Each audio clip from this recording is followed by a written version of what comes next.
We want to welcome you to this episode of the Build Your Success podcast. Here at the Build Your Success podcast, we like to build you so you can build others. I am so excited today to have a special guest. We have Bert Thornton. Bert is a U.S. Army veteran. He's an author. He's the former president and chief operating officer of Waffle House. Bert worked his way up through the ranks, beginning as a manager trainee, becoming the vice president, and then the COO and president. So as the COO and president, he felt his number one priority was the development of quality leaders and leadership skills within the Waffle House management team. Welcome to the podcast today, Bert. Brian, thank you so much. Let me just tell you, it is not only a pleasure, but an honor to be with you. I appreciate you taking time today. And for the listeners, we're going to make this a two-part series because Bert and I, we've been trying to schedule this podcast for about 3 weeks, and things just didn't work out. But they've now worked out where it's immediately following Hurricane Ian. And we're going to talk about the Waffle House Index. So stay tuned for that. But first, I want to ask Bert the question we ask all of our guests. What does leadership and being a leader mean to you? Well, Brian, let's get the record straight. Not everybody wants to be a leader. Most folks just want to do a really great job, be recognized for it, and be paid appropriately, commensurate with their contribution. But every once in a while, you find somebody that has that spark that tells them they need to or want to lead a lot of people in some grand endeavor. And when you find those people, this is where the mentoring comes in that we're going to talk about in a few minutes. But it's so critical to grab those people and make sure they get everything they need to be successful and prosper as a leader of people. When I go around the country and I talk to people, the number one question I'm asked is, Bert, is there a silver bullet to leadership success? Okay, and it turns out there is a silver bullet, and that bullet is, if you want to be successful, hang around successful people. If you want to be a leader, hang around leaders. But leadership is it's all about having a vision and creating a mission to support that vision, marshaling the resources necessary for success, issuing, and this is where people get off track sometimes, issuing clear and specific written instructions. Clear and specific written instructions. If instructions are not written, they're simply suggestions, and leaders don't suggest. They issue clear and specific written instructions. And then, of course, you follow up to make sure you get what you wanted. And you thank people for a good job, and you instruct or redirect people who did not give you what you were looking for. That's basically the leadership model. But the most important thing is great leaders focus on people. They focus on what people need to get the job done, and the resources that they have or that they're missing, and anything that a leader needs in the way of education, help, support. That's what we're here for. In addition to that, it's a leader's job to always be personally growing. People get lost when leaders get lost. And so I tell people 50% of the leadership they get paid to provide is to themselves. Learning is growing. And if your job or your company is growing faster than you are, you're falling behind. Wow, those are some great points on leadership from a very experienced and seasoned leader. You know, one of the things I found out during show prep is I connected with a few of the executives of Waffle House and the leadership team on LinkedIn. Many of these people have decades of experience with Waffle House. I'm not talking about, they've been at this restaurant, they've been over here, they've been over there, and they've worked their way up the corporate chain. Many of these people did similar to what it appears you did. They worked up through the ranks of Waffle House. Right. That's a dying thing in this generation. So how have you kept and retained these employees? Well, first of all, first thing you need to know is something most people don't know, and that is Waffle House is employee owned. If I gave you a list of the Waffle House waitresses with over $100,000 in Waffle House stock, it would scare you.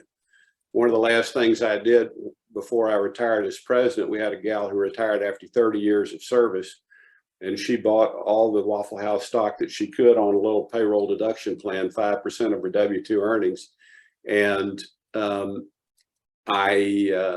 she cashed in at the end of 30 years, and I went up and gave her a check. I won't tell you the exact amount because she wouldn't like that, but it was over $500,000. Waffle House waitress, and she never Christmas clubbed it. She always kept the stock, cashed in that stock and stock options, and that's a pretty great retirement plan. So being employee owned is one great thing. Plus, we just have a culture of taking care of people. It's a tough business, and our senior leadership takes care of the people that work with us, and we take care of each other. So that's why folks stick. It's a great culture.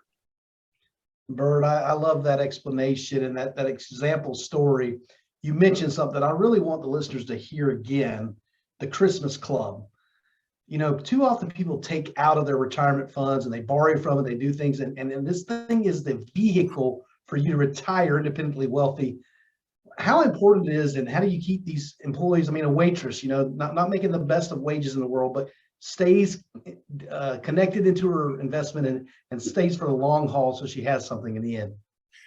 First of all, we call them salespeople, waitresses.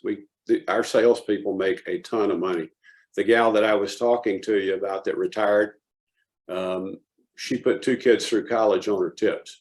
So they make a lot of money. The key is what you do with it. My daddy used to say, it's not how much you make, but how much you keep. So, you know, people, some folks use these stock accounts as a savings account, and they'll build it up during the year, and then they'll use it to buy Christmas gifts, ergo Christmas club, or they take money out to buy a car or something like that. The smart ones just let it go and let it grow. And Waffle House, our return on investment is always very good. So if you let it grow, you will see that it grows very well. I appreciate that explanation. Listeners, please understand how important it is to stay the course in investing. That wasn't part of our show prep here, but that's something I dug out of what you were saying. Well, we live, Brian, we live kind of in an instant gratification mode right now. And I don't know how we got there. I guess I was like that when I was young too, but not for very long. Good coaching, good mentoring will get you out of that. Plus common sense will tell you that if you spend it early, you won't have it later.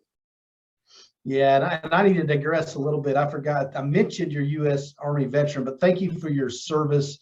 And you come out from that second greatest generation, I'll say, because the greatest generation back in World War II. But to think about how frugal people were in times, and one of my wife's grandparents said the best way to double your money is to fold it over and put it back in your pocket. That's right. So I think we can have a little more of those lessons.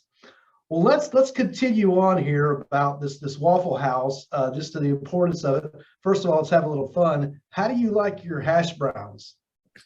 Well, I like mine scattered, smothered, and peppered.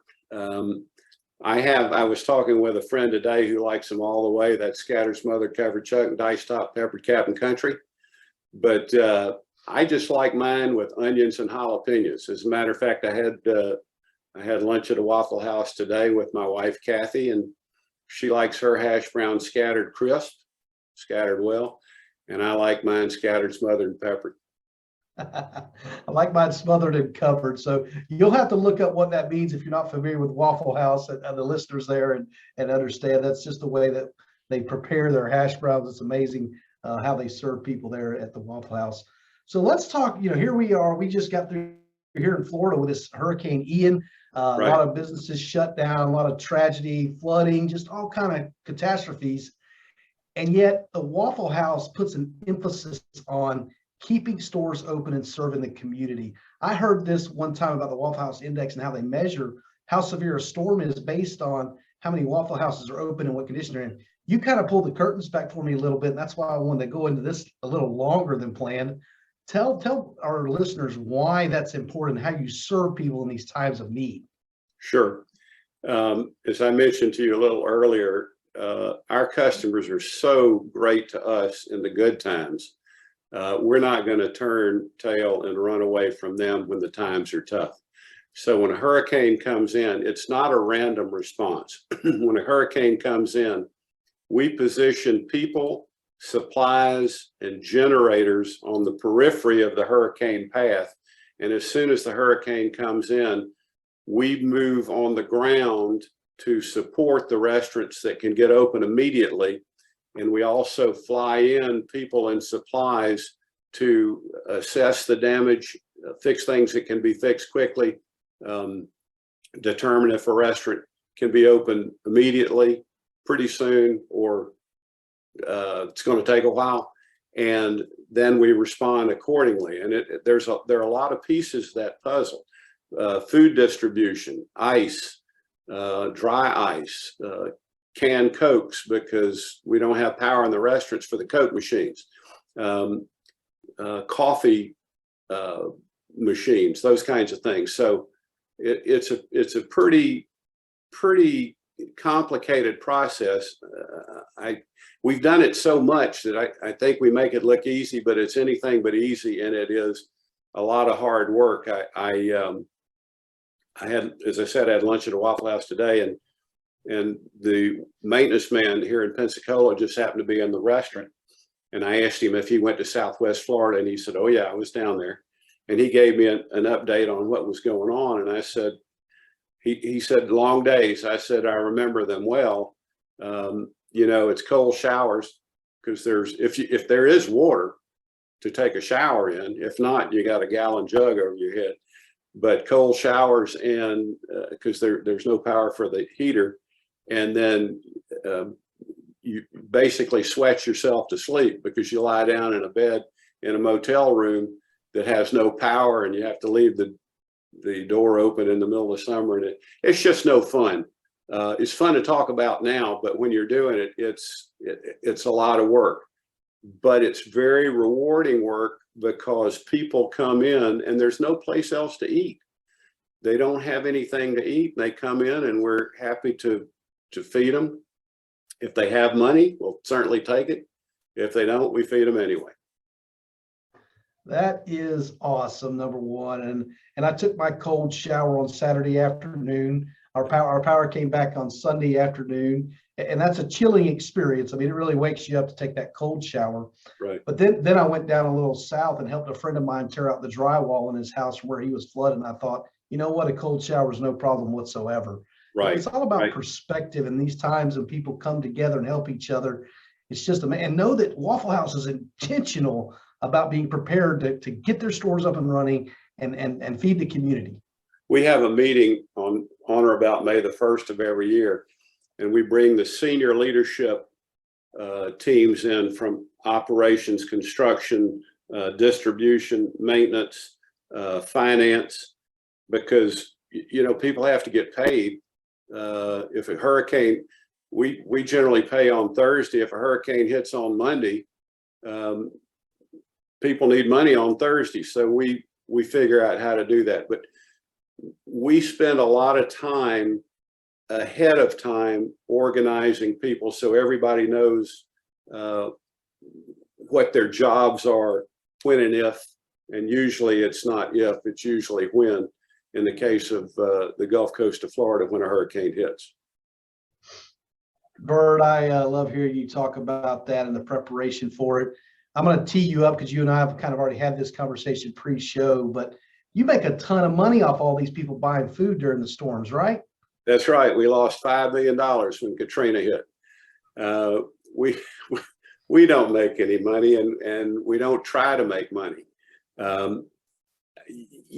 Every mission has parameters, and every mission has an absolute goal.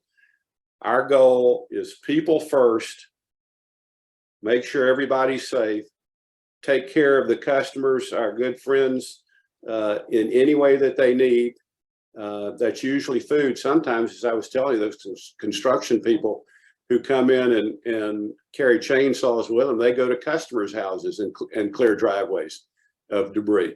And certainly they help our associates clear driveways and hang tarps on leaky roofs and that kind of thing. So it's all about doing whatever you need to do to take care of the family.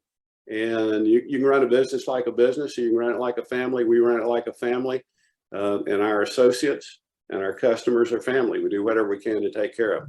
Costs a lot of money sometimes. That's okay. Well, I think you alluded to it earlier that when the good times are good and you're going to support people when bad times, you've made that effort. What I realized when you told me this, it's a distinguishing characteristic because I don't see your competitors doing this. I don't see your competitors having restaurants open during storms. No, we are always open the next day, and sometimes with power, sometimes not, sometimes generator power, but we're always open as quick as we can. And as I mentioned to you, we had CNN come in and want to interview our people, which we were happy to do the first day. And then the second day, they came back and we said, why don't you go interview somebody else? And they said, because nobody else is here. No other companies have responded. Nobody's open. There are only random police. There's no National Guard. You guys are the only folks boots on the ground. So can we talk to you again? I think we talked to them 3 straight days before they found anybody else to talk to. But that's okay. That's what we do. As I told you, our customers are great to us in the good times. We're not going to turn tail and run away in the tough times. We're going to be there to help. Bert, it's exciting to hear that, and it's inspiring to realize you're intentional about it. It gets from the top down. People understand that commitment and the planning that goes into that, the intentionality to understand what it's going to take, the investment that it's going to take, just all those things. That just exemplifies this leadership we're talking about. And so that'll conclude our first session for this podcast. So I want to thank you for listening to the podcast today. Stay tuned for part 2 of this podcast. We're going to have Bert back, and we're going to dive into leadership and mentorship and understand why and how he supports the not only the Waffle House community, but others, and goes into business and talks about mentorship and how important that is. I want to thank you for listening to the podcast today. We're going to talk about his book too. So when you listen to the second episode, you'll understand how to get a copy of that book. He's got Find an Old Gorilla, and then he's got the mentorship book, High Impact Mentoring. You can find that at highimpactmentoring.com, but you're going to hear more about it in the next episode. Bert, any final conclusions for this episode? Well, let me just say, Brian, that we don't look at hurricane response as a job. We look at it as an obligation and a commitment to our customers. So those long days and those cold showers, that's just short term. The bond that we develop with our customers in doing that is what really counts. Well, Bert, we thank you for that. And again, that's exemplifying leadership and exemplifying mentorship, which is what we're going to talk about in part 2. Stay tuned for that. Thanks for listening to the podcast today. Remember to build yourself and then build others.